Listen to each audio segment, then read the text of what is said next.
Her Bog, her Lucifer, pazita, iz pepela vstajam rdečih las in goltam moške kakor zrak. Silvija Plath je to. Včeraj si me spomnila nanjo. Ne morem si predstavljati lepšega začetka pogovora, tako da hvala za to in dobrodošla v Ena podcastu. Zelo sem vesela, da sem tukaj. Hvala za povabilo, res. Ena podcast s Suzano Lovec. Lep pozdrav tudi gledalkam in gledalcem, poslušalcem in poslušalkam. In še enkrat pozdrav tebi, Irena Štavdohar, pisateljica, novinarka, dramaturginja, publicistka, osebnost, bi jaz rekla. Večina ljudi te pozna kot novinarko Sobotne priloge Dela in avtorico knjig. Če bi pa jaz morala povzeti ali pa združiti tvoje delo vse v recimo eno besedo, bi rekla strast. Radovednost, čudenje in strast, čudenje nad svetom, nad ljudmi, nad človekom in strast pisati o vsem tem. A imam prav? Ja, se mi zdi, da je to, kar delam zelo strastno in sem tudi zelo tako radoveden človek in če se v nekaj spustim, sem zelo obsesivna okrog tega, ja, tako da ja, imaš prav. Ja, ker ta vprašanja, ki jih ti zastavljaš ali pa odgovore, ki jih daješ, to je res tak diapazon od deževnikov do ljubezni, do umetnosti, visoke umetnosti. In vse to te zanima, vsem tem z neko strastjo pišeš in to se v bistvu bere, bralec to doživlja na ta način, to se čuti. Ja, jaz pač pišem za Sobotno prilogo, eseje, to se pravi daljše neke tekste in vsak teden si sama zberem neko temo, o kateri pač pišem in ker me zanimajo različne stvari, potem dejansko zberem zelo različne teme, tako kot si rekla, pač od narave do nevrologije, obsedena sem z življenji različnih pisateljev, tako da se mi zdi ta esej, se mi zdi taka forma, izumil je pač Montaigne, renesančni filozof in on je pač rekel, da je esej neka forma, ki lahko pišeš o čemerkoli, začneš kjerkoli in končaš kjerkoli. In se mi zdi to v bistvu dobra stvar za, ne vem, dober žanr recimo zame. No.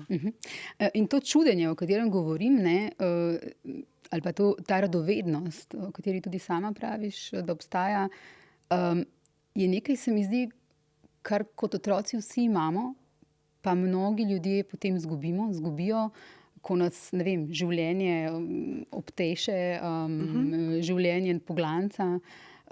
Kako v bistvu doseči, da tega ne izgubiš?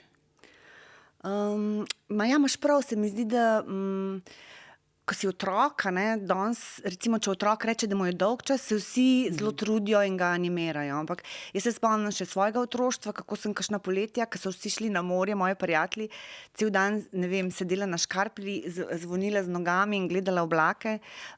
In to se mi zdi, da je tak čas, kjer otrok razvija domišljijo. Domišljija se ne razvija, ko igraš fuzbal ali pa ko gledaš v telefon vsake 5 minut, ampak ko se dolgočasiš, Ogromno knjig, v bistvu, ki so jih napisali različni nevrologi, govori prav o tem, da kako je samota in kako je v bistvu dolgčas pomemben za razvoj domišljije in tudi radovednosti.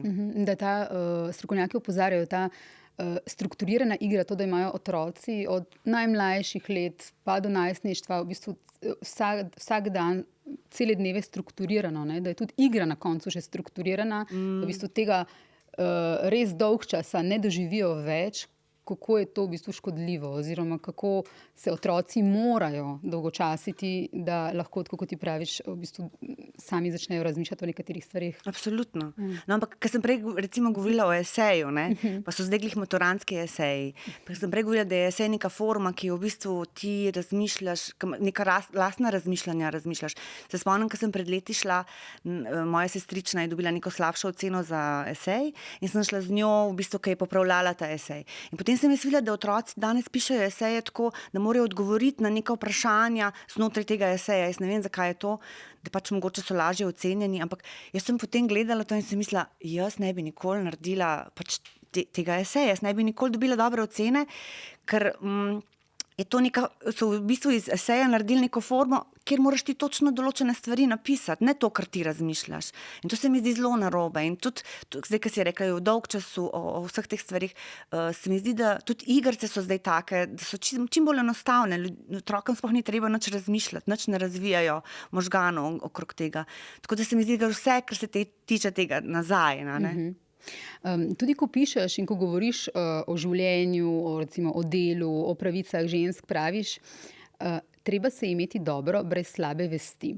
Ali pa to si rekla za portal Vrabec anarhist, da ti je pomembno, da se imaš ti dobro v svoji koži in da delaš to, kar imaš rada. Za Siol recimo si rekla, uživam pri svojem delu, čeprav vem, da to ni dobro govoriti preveč na glas. Če imaš svoje delo preveč rad, si malce sumljiv, ker to za nekatere pomeni, da ne delaš dovolj. Resnica pa je, da tisti ljudje, ki ne delajo, veliko tarnajo. V tem je torej tudi ta sreča in svoboda, da človek uživa v tem, kar dela. In je to nekaj, kar si včasih treba tudi izboriti. Ja, se mi zdi, da včasih pozabljamo, pa se nam zdi, da je delo nekaj, kar moramo trpeti, ker moramo v bistvu, ves čas jamrati in tako naprej. Ampak ja, se mi zdi, da je ena najlepših sreč to, da si ti zadovoljen s tem, kar delaš v življenju. Tako da jaz najdla to in se mi zdi to zelo tako velik uspeh. No. Ker v resnici je točno to, ko praviš, da pogosto ne znamo niti več uživati. Tudi če se navežem na ta dolg čas ali pa pomanjkanje dolg časa, to, kar smo včasih še imeli, zdaj pa nimamo več. Tudi mi odrasli imamo vsak trenutek dneva splaniran, ne samo dneva, tedne. Jaz sem se recimo ta teden za pol leta naprej dogovorila za eno večerjo s kolegico. Ja, to je. Ker sem pisala, recimo tudi velike seje o lenobi, ker se mi zdi, da danes je ta turbokapitalizem nam je ukradel ves prosti čas. Delala sem intervju z enim zelo zanimivim v bistvu pisateljem, Tom Hutchison, on je Anglež, enkrat sem ga srečala v Londonu in on ima prav univerzo, akademijo lenobe, kjer se učijo igrati ukulele, kjer se učijo nagačevati živali, kjer se učijo latinščine. In on v bistvu pravi, da najbolj ustvarjalni ljudje so bili ponavadi lenuhi, od Nietzscheja do, Johna Lennona, ki so slavili pač lenobo, ampak v bistvu so veliko delali, kot je rekel Balzac, je lenoba humus modrosti. In tudi on mi je pripovedoval, recimo, kako so včasih obrtniki delali, kadar je bil dež, so bili v svoji delavnici in so delali, kadar je bilo sonce, so šli ven ribart. In on reče, kdo nam je ukradel ta čas, ne? In točno to Kdo nam je ukradel ta čas? Se jaz tudi spominjam, kako sem šla recimo na kosilo z prijatelji in potem se je to kosilo podaljšalo večerjo in potem smo šli še kam, ne. Zdaj pa ni več tega časa, kdo nam ga je ukradel? Mislim, to so tudi, zakaj si ga ne vzamemo? Mislim, mogoče si ga je treba samo vzeti, ne. Tako da ja, to pisanje v lenobi se mi zdi, da me je takrat zelo navdihnilo. In potem sem brala knjigo od Marjana Rožanca, v katerem pripoveduje zgodbo, da kako se je treba veliko pogovarjati o knjigah, o umetnosti in se spominja, kako je šel z Dominikom Smoletom enkrat, da je bil v Unionu in sta klepetala o umetnosti in potem sta šla na Kolodvorsko in sta tam nadaljevala in potem so jih vrgli ven, ker je bila že to kura in sta se ukrcala na vlak in sta šla na vlak v Zagreb in sta tam klepetala in potem sta šla tam na pijačo in sta klepetala še tam, sta šla na avtobus za Varaždin, potem do Maribora in potem sta tam prespala in sta klepetala in se mi zdi tako, to se danes zdi kot science fiction, da ima nekdo toliko časa, da potuje in klepeta o umetnosti, ampak ja, kdo nam ga je vzel, ne? Mislim, da ga pač moramo si vzeti nazaj. Ker iz tega tudi potem nastanejo dobre ideje, premisleki. Predvsem pa tako neko druženje, ne? Pa se mi zdi, da pač v neki družbi živimo, kjer se premalo pogovarjamo, kjer je premalo debat, in da bi jih mogli na nek način obuditi. Vse vemo, da v bistvu, ko so se začeli pojavljati saloni, ko so začeli umetniki, teoretiki, filozofi debatirati skupaj, so nastale stvari, kot so nadrealizem, ruska avantgarda, so nastale stvari, ki so v bistvu spremenile svet, ali pa revolucije so se začele tako. Tako da malo se mi zdi, da podcenjujemo ta pogovor, no? To, da se krešejo misli. Naslov Television sem se tukaj spomnila, ne? To je tudi ena takih stvari, v bistvu, kjer mogoče televizija ima neko tržno nišo, kjer se človek ustavi, ne? V Skandinaviji recimo so to zelo uspešne stvari. A res? Ja, kjer lahko gledaš, ne vem, kaj so nazadnje imeli, od tega, kako se selijo neke ptice, do kako kvačkajo ljudje, proga v naslavna. Tako. Hočem reči, tudi televizija je postala, mislim, in z družbenimi mediji in vsem pač nekaj, kar je hitro in tudi tam mogoče rabimo nek ta odmik. Ja, mislim, mogoče se mi zdi, da danes je problem ta pozornost. A ne? In najboljši trening pozornosti, najbolj preprost se mi zdi, da je pač branje. Ne? Ti, ki bereš, moraš biti pač pozoren na tisto, kar čitaš, in to, da padaš v nek drug svet, je, se mi zdi, mislim, zelo dobra vaja za pozornost. In tudi spomnim se, ko sem enkrat od enega prijatelja videla sina, ki je bil zmeraj zelo živ in zelo pač nemeren. In potem sem enkrat prišla na obisk in je on odkril Harryja Potterja in je sedel v kotu in je bil čisto v drugem svetu in se mi zdi tako, kako lepo, ne, da je tak majhen otrok tako noro pade v knjigo, v papir, v neko dobro napisano zgodbo. Ker mislim, da so naši možgani narejeni za to, da poslušamo dobre zgodbe, da zmeri prisluhnemo, ne glede na to, kako se nam mudi, a ne, ker smo se prej pogovarjali, če bo nekdo začel pripovedovati dobro zgodbo, bomo se zmeri ustavili in prisluhnili. Ti si navdušena bralka, ne? Knjige tudi pišeš, ampak tudi bereš veliko. A je to branje, ali pa mogoče deva to reči, trenutno ne pišeš knjige, bolj delaš na scenarijih, si rekla, kaj več pa ne želiš povedati? Ampak mogoče Malo se trudimo boje, ja, ampak ker glede na to, da je moj poklic pisanje, je potem to tako, ne, pisanje, pa potem še pisanje, pa potem še pisanje. Tako zelo težko je šaltati, bom rekla, iz enega žanra v drugega, ker za neko pisanje leposlovja rabiš mogoče nek drug čas. Je razlika med novinarskim esejem za sobotno ali pa je razlika v načinu pisanja. Ampak tukaj, če nadaljujem, kaj pa trenutno bereš, če ne bo govorila o tem, kaj pišeš? Kaj trenutno bereš, nam lahko izdaš? Veš kaj, prej si citirala Silvijo Plath, ne? Ni naključje, da sem objavila ta citat, ker sem pač delala intervju z Ellen Collin, ki je napisala knjigo o njej.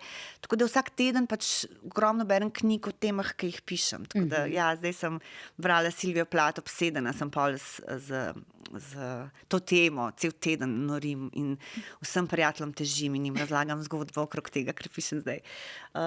Začela sem pa brati še knjigo od Deborah Levy o real estate, ki piše v bistvu o pisanju in o sanskih hišah, ki bi jih imela. In potem sem brala, in potem berem še Marguerite Duras, ki pa tudi piše o pisanju in o knjigah. In potem berem še Gilasovo knjigo o hiši, ki jo je napisala.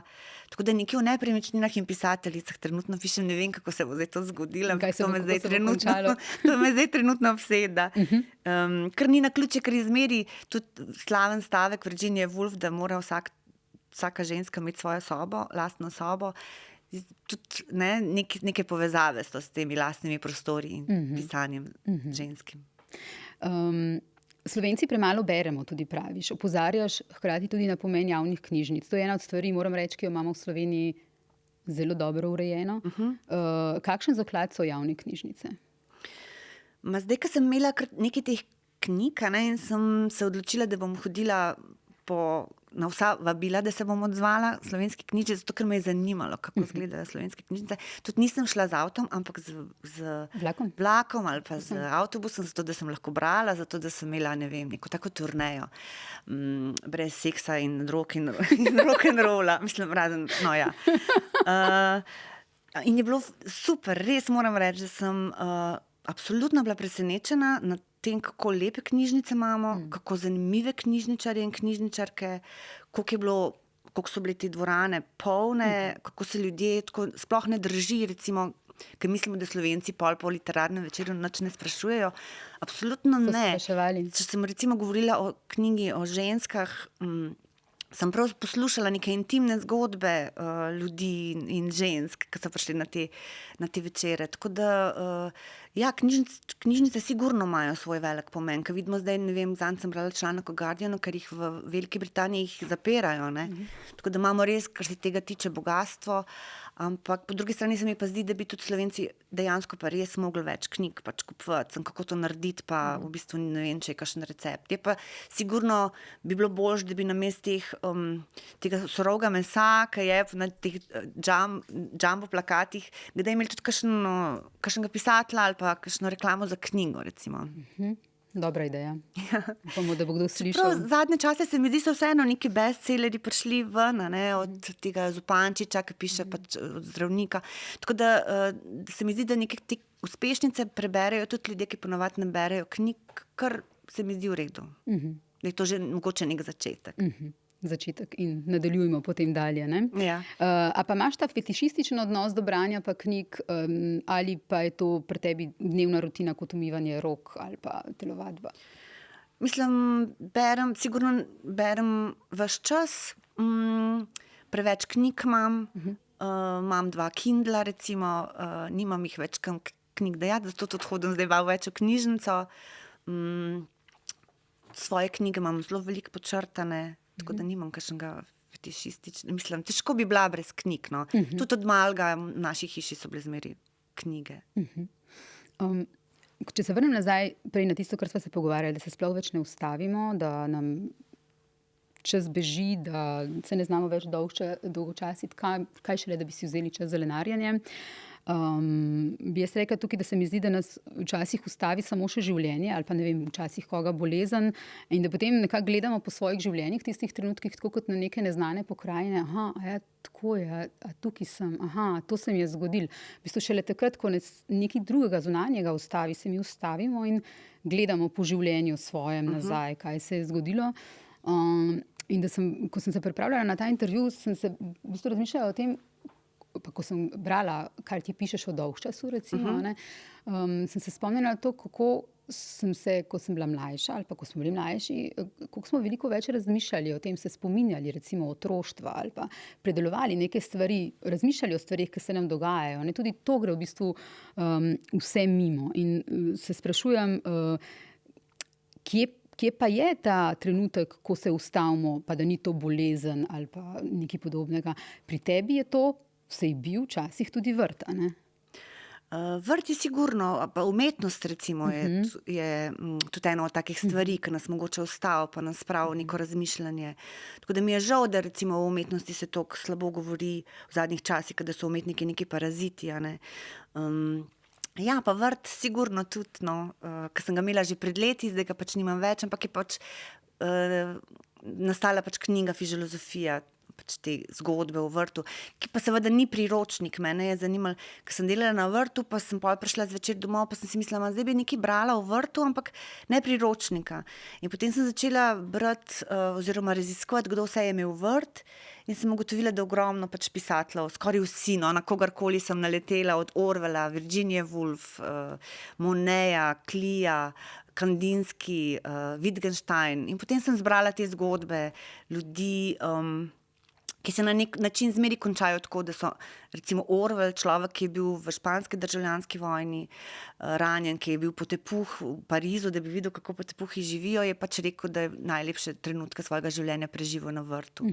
Tako da rada citiram Oskarja Wilda, ki je rekel, da so preproste reči zadnje zatočišče zapletenih ljudi, in se mi zdi, da je najbrž to pa vrt je malo povezano. Ja, in seveda sem se spomnila v bistvu na nek dogodek, midve se ne druživa, nisva prijateljice v tem smislu, da ne bojo gledalci mislili, imava pa skupno prijateljico Alenko. In ravno ko si pisala to knjigo Fiziologija, sva v bistvu se srečale prej na neki večerji. In jaz se spomnim tega žara iz začetka najnega pogovora, o katerem sem govorila, kako si ti pripovedovala o tem vrtu? O tem vrtu. A res? Ja. Se pa ne spomnim, ja. Ti si s takim žarom pripovedovala, da se je meni, ki nikoli nisem zares delala na vrtu, jaz imam rada vrtove, ampak na način, da dobivam fotografije vrtov, in v tem uživam. Ampak jaz se spomnim, da po tisti večeri me je kar imelo, a ne bi jaz tudi imela vrt? Res, kako lepo, ne, se ne spomnim, ampak ja, mogoče imam to, da To je ta strast. se zelo navdušim za neko stvar. In da znaš navdušiti, to hočem reči. Ne? Ja, mogoče pač novinarji, žurnalisti, ki pač ja, se mi zdi, da jaz pač vsak teden, zdaj sem, mislim, tako kot sem prej omenjala to Silvijo Plath, sem šla jaz čisto vse prebrati o njej, vse pesmi, vse njene žalosti sem na nek način presnovila skozi sebe in skozi svoje pisanje. Tako da, ja, zato pravim, da imam zelo rada svoj poklic, ker se tako obsesivno vržem v neke teme in se zaljubim v neke ljudi, tako kot sem zadnjič pisala o romantikih, o Lawrenceu, res je pač, da zelo veliko hitro pozabim, ker možgani potem že raziskujem pač nekaj drugega. Tako da ja, to se mi zdi kar privilegij. Tako da Ja, mogoče, ker sem jaz tako navdušena, pa še druge ljudi navdušena. Ker ti res o vrtu nisi pisala na način priročnika, seveda ker ne znam, ker sem amater. Ampak kot neko filozofijo, ki je povezana z vrtom, kot nek meditativni nek ta moment, ki ga tam doživimo. Ne? Na ta način to so neki momenti, se to pravijo, da če nekaj delaš, tudi nevrologi ugotavljajo, če ti nekaj delaš z rokami, če nekaj padeš v nek flow, da so to največji občutki sreče, ki jih imaš, ker se sploh ne zavedaš jaza. Saj zato včasih, ker sem veliko brala to o nevrologiji, sem zmeraj pomislila, kako so budisti imeli prav. Vse to, kar v bistvu nevrologi učijo občutku sreče, je Buda oziroma so budisti že prakticirali že toliko in toliko časa nazaj. To se mi zdi tudi zanimivo, recimo. Končala si dramaturgijo na AGRFT, sourejala si revijo Maska, sooblikovala nekaj let program festivala Mladi levi, si pa predvsem novinarka. Zdaj, nekaj časa si bila tudi urednica sobotne priloge Dela. Si se v svojem delu srečevala z veliko seksizma oziroma nekoč si rekla, veliko pokroviteljstva je bilo takrat, ko si odgovorila, ko so te v reviji Jana spraševali o položaju žensk, misleč na tisti obdobje, ko si bila urednica. Ja, je bilo kar veliko pokroviteljstva, bom rekla, ker sem bila pač ženska, tudi mlajša sem bila in tako naprej. Ampak nisem se zelo veliko ukvarjala s tem, moram reči, da sem kar rušila naprej, ker me je zanimalo predvsem to, da bi naredili dobro revijo, dobro prilogo. Predvsem me je zanimalo komunicirati z dobrimi avtorji. In to se mi je zdelo zmeraj najbolj pomembno pri mojem delu uredniškem. Predvsem kvalitetni avtorji, to, da imam spoštovanje kot urednik do njih. Tudi to, da so bili eni ljudje, ne vem, kako bi rekla, da so zamujali, ali pa ker so pač bili dive, ali pa ne vem kaj, da to pač vzameš, ekscentrike vzameš v zakup, ker je pomembno tisto, kar napišejo, se mi zdi v prvi vrsti. Tako da, ja. Nekoč si rekla, da v bistvu pogrešaš več ekscentrikov, takih, ki rinejo naprej stvari, ne? Ja, tako se mi zdi, da danes živimo v nekem času, kjer je ekscentrično, ne vem, če kupiš zelo, zelo drago torbico ali pa je ekscentrična Kim Kardashian. Včasih so bili pa ekscentrični umetniki, nekdo, ki nekaj naredi po svoje, nekdo, ki naredi škandal. Tako da pogrešam ekscentrike, ljudi, ki so obsedeni s svojim delom. In to tudi pokažejo. Tako da, V knjigi Kaj hoče ženska, v njej je veliko o tem, kako so ženske včasih iskale svojo svobodo, kako so se nekoč morale boriti za to, da so bile lahko umetnice, filozofinje, pisateljice, slikarke, ne samo žene in mame. Veliko je v njej tudi o svobodi v tej knjigi in o sreči in implicitno bi jaz rekla tudi o tem, da je treba ostati zvest sam sebi in v tem je tudi užitek, ne? Da ostaneš zvest sam sebi. Kaj hoče ženska? Ker so me zmeraj spraševali. Zelo dobesedno so so vzeli dobesedno ta naslov. Ne vem, vsak sprašuje. Ampak je pa bil tudi ta naslov tako mišljen. Provokativen, malo napačno smer speljan. Jaz mislim, kaj hoče ženska, je to, da se pač imaš dobro v svoji koži, da je to. Da pač glede svobode, mislim, da se bomo ženske zmeraj mogle boriti pač za njo, da vidimo, da jo je vedno manj. In tudi v tem času, čeprav smo v 21. stoletju, vidimo, kaj se dogaja in da moramo kako gre stvari nazaj, še vedno opozarjati. Absolutno, ja. Jaz bi na tej točki mogoče za poslušalce in poslušalke opozorila na en podcast. Tukaj je sedela pred par meseci Manca Garenko, ko smo se tudi pogovarjali v enem delu podcasta tudi o feminizmu. Ona govori o čarovnicah. Pa na Tijano Zinajić, z njo sem imela pogovor pred kakšnim letom za rubriko Poglobljeno. Ona govori o prasicah, tudi naslov tega njenega filma je Prasica. V smislu, prasica je družba označi za prasico tisto žensko, ki v bistvu se ne ozira na to krivdo, ki družba želi prepisati. Tudi na način ostati zvest sama sebi, ne se predati na ta način. Na to je pomembno opozarjati. Ja, mislim, da so ženske, o katerih pišem v tej knjigi, so vse na svoj način čarovnice. Nobena se ni, bom rekla, vse so živele tako, kot so same hotele. Meni je zelo všeč misel od Gloria Steinem, te ameriške feministke, ki je rekla, da je feminizem naučil tega, da ti ni treba živeti, kot živijo vsi. In to se mi zdi, da je res zelo dobra dediščina feminizma, tudi zato, ker neki ženski obljublja neko svobodo, niti treba biti nekaj, kar nočeš biti. In zato se mi zdi smiselno pač boriti. Ker tudi v tej knjigi, recimo, sem pisala ne samo o tem, kaj so te ženske delale, ampak tudi o njihovi senzualnosti. Se mi zdi, da v nekem času pisatelji veliko pisali o svoji senzualnosti, svojem erotičnem življenju, spomnimo se Millerja, spomnimo se Rota, konec koncev. Za ženske pa ni bil ta prostor, je bil to zmeri, potem pač so bile čarovnice, je bil to škandal, ne. Vse te ženske so si pa dovolile, ne samo razmišljati o tem in pisati o tem, pač ki so pisale, ampak so tudi živele tako. In tudi to, da si vzameš užitek, a ne? Ja, da si vzameš užitek in da ga imaš. Zato sem to knjigo recimo začela z Diane Etil, urednico, ki je dočakala, mislim, da 104 leta, in je rekla, da mora ženska živeti divje življenje, da je potem, ko je stara, če dočaka 104 leta, da se ga spominja. Ona je, to sem začela to knjigo, v bistvu s to njeno mislijo, da ko je šla spat, ni štela ovc, ampak moška, s katerim je spala. Tako da se mi zdi to taka vitalna izjava. In to, kar si prej rekla, ne, ta citat, da feminizem me je naučil tega, da ni treba, da živim na način, kot živijo drugi, a ne?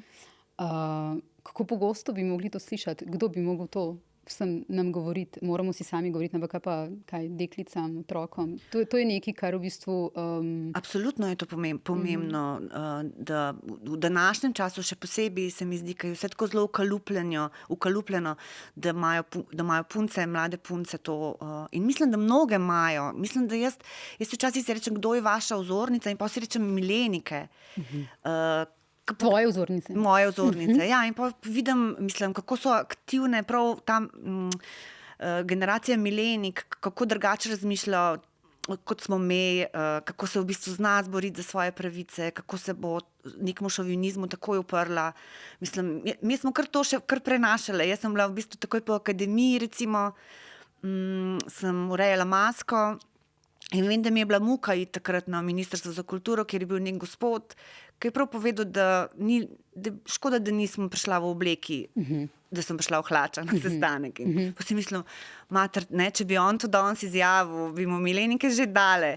Tako da se mi zdi, da so vseeno stvari, kar se tiče tega, obračajo na bolje. No? Tako da ja, milenike so sigurno moje vzornice.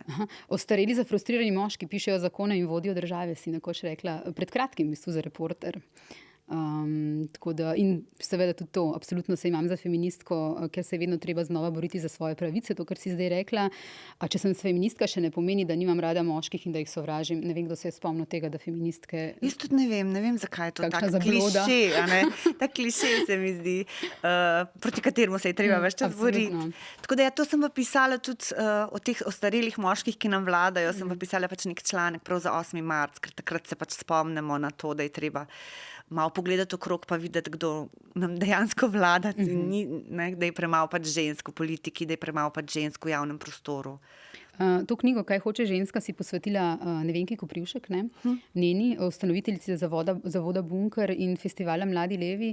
In tudi napisala si, tako zaljubljena je bila v življenje. Ne? Ja. Ona je bila svobodna, ne? To, o čemer sva prej govorila, o tej svobodi, užitku in tako naprej. Ja, sigurno je bila. In tudi, kako bi rekla, pri njej mi je bilo zmeri všeč, da tisto, kar si je zamislila, je tudi uresničila. In tako tudi Bunker, pač, ki organizira festival Mladi levi in vse še kaj drugega, ki zdaj je pač brez nje, ampak pač ekipa Bunkerja še zmeri v bistvu uresniči vse svoje ideje na kakršenkoli način in izjemno dobro delajo še zdaj. Tako da, to je njena dediščina, se mi zdi. Če rečem mogoče še eno na ženske pa seksizem. Nedavno sem brala v Guardianu en članek o dokumentarcu, ki govori o seksizmu v filmih, kako so v bistvu tudi filmi, ki jih poznamo, ki so zelo znani, v bistvu analizira avtorica filme preko tega, kakšen je ta pogled, ne, in razgalja od kadra do kadra, kako so ti pogledi v bistvu moški pogledi, in kako je spolno nadlegovanje v bistvu nekaj, kar je predstavljeno kot nekaj najbolj normalnega. Ampak kar je mene v tem članku navdušilo, je bilo to, ko na koncu ona razlaga, torej ta avtorica dokumentarca,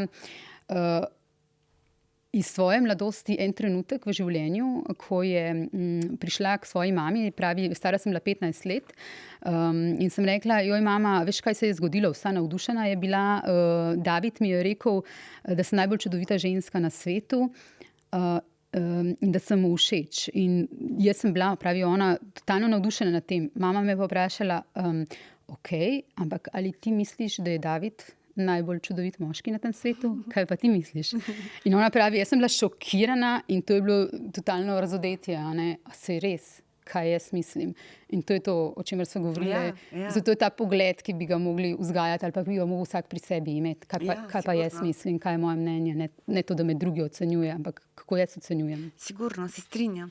Moram reči, zdaj, ko sem brala o Silviji Plath, ki je bila tako genialna pesnica v 50 letih, ne, kako je imela tega svojega moža, ki je bil tudi pesnik in kako je namesto, da bi se posvetila svojemu pisanju, je v bistvu njemu urejala pesmi, njegove pesmi je pošiljala, ne svoje, založnikom, in on je objavil neke pesmi, ki so bile slabše v bistvu od njenih in je ratal takoj slaven pesnik, ona je pa ostajala v ozadju. In pa ta pisateljica prav reče, kako je grozno, ne, da je ona živela v teh 50 letih, in se je ubila tam leta 63, če bi še malo živela, ne, da bi bila mogoče res deležna vseh teh privilegijev, vse te svobode, ki je v bistvu začel razvijati feminizem, ali pa bi bila del feminizma in kako. Zdaj, šele, ko sem brala to, sem tudi videla, kako je pomemben to samozavedanje ženske pozicije in kako v bistvu ona tega ni imela in jo je na nek način to raztrgalo. Ko si v 90-ih letih sourejala revijo Maska, je bila pisarna te revije prostor, kjer so se kresale vroče in glasne debate o umetnosti. To si rekla za revijo Outsider. Je danes v novinarstvu še, Irena, kje je tak prostor takih glasnih in vročih debat? Se mi zdi, da je to glih glaven problem novinarstva. Jaz ne vem, mi zdaj na delu delamo od doma, ampak včasih na Sobotni prilogi so bile te vroče debate o člankih in tako naprej. Tako da se mi zdi, da je to najbolj pomembna stvar v novinarstvu. To, da se pogovarjaš veliko, to, da se krešejo misli, neke vrste salon, ki smo se prej pogovarjali, brez tega ni nič, brez teh vročih debat. Tako da se mi zdi, da novinarstvo je v krizi in tudi se mi zdi zaradi tega. Včasih se mi pa zdi, da je v krizi tudi zato, ker se podcenjuje gledalce, podcenjuje bralce. Jaz mislim, da bralci in gledalci zelo dobro vejo, kaj je dobra oddaja, kaj je dober članek. Mislim tudi, da ne vem, bom rekla, da se ne verjame, da ljudje berejo daljše članke. Jaz mislim, da krajše novice lahko dobijo kjerkoli, ampak poglobljene članke, komentarje in tako naprej, to pa lahko najdejo samo v medijih, ne na nekih mnenjskih internetnih straneh.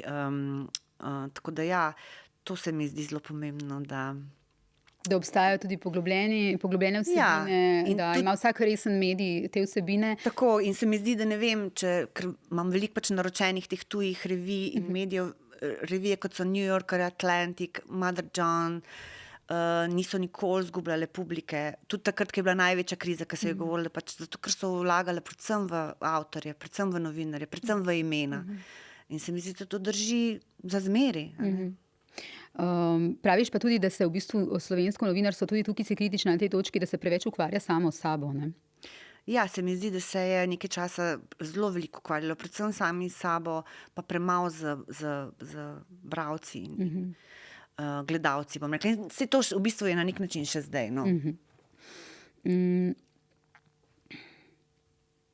Ker ti poglobljeni članki, ne, ki jih omenjaš, to je verjetno, če preslikam na tisto, kar sva prej govorila, tudi neko mesto, kjer se ustavimo. Prej sva na začetku pogovora govorila o tem, da skozi samo bežimo, ni več dolg časa, ne ustavimo se, ne pogledamo na svoje življenje, nimamo časa za spomine in tako naprej.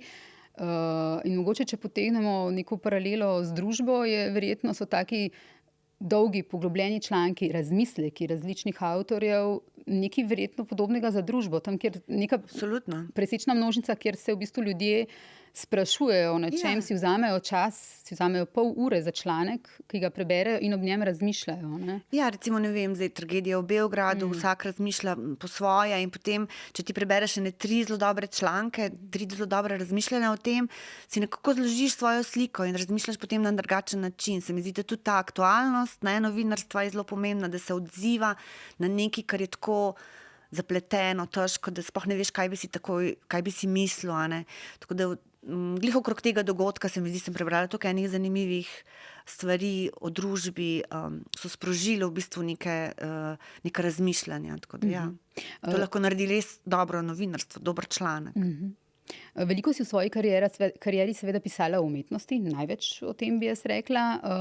Umetniki dvigujejo zaveso nad prihodnostjo.